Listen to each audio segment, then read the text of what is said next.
It's as if something snapped. Mask slipping is a term used to describe the ugliness you start to see when a narcissist can no longer keep up the love bombing and the future faking and all of the fake love, and instead they start being, well, themselves. It takes a lot of energy.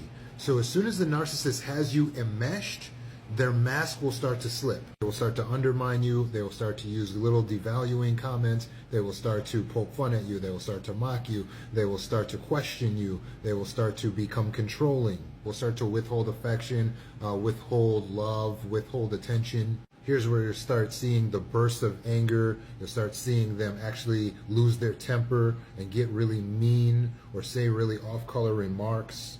They'll stop working as hard to cover up their lies and the trails. Again, the reason this happens is because this is who they always were.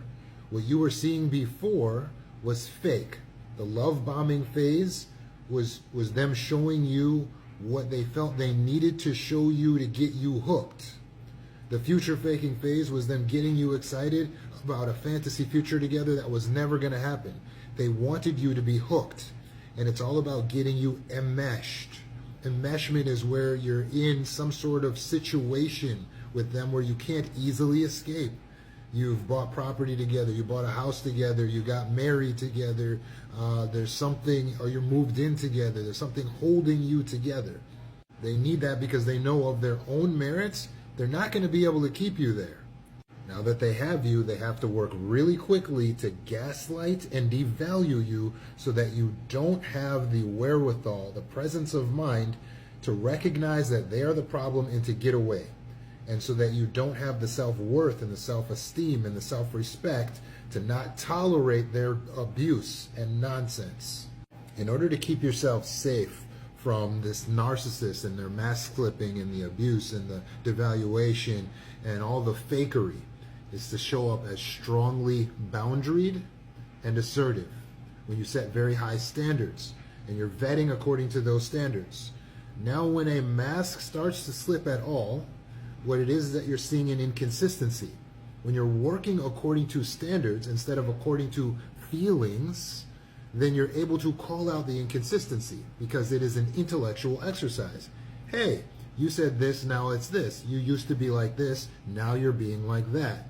It is at this moment when you assert a standard, when you point out an inconsistency, when you assert a boundary, that you see who they are. It's by how they respond. By them responding in an immature manner, they disqualify themselves and you can terminate the relationship immediately.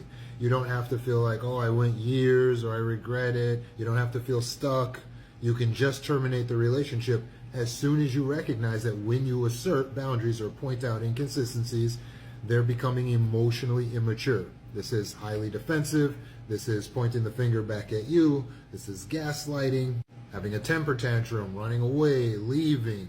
Anything other than, I respect your viewpoint and I can see where I am wrong here. I need to take responsibility and change. But it's when we show up to these relationships with low boundaries, with low standards, with desperation. Oh, he's my only one. He's my only chance. I need him. I want him. How else can I need, I want. This is the one. This is my chance. This is the God has sent this one. This is finally my turn.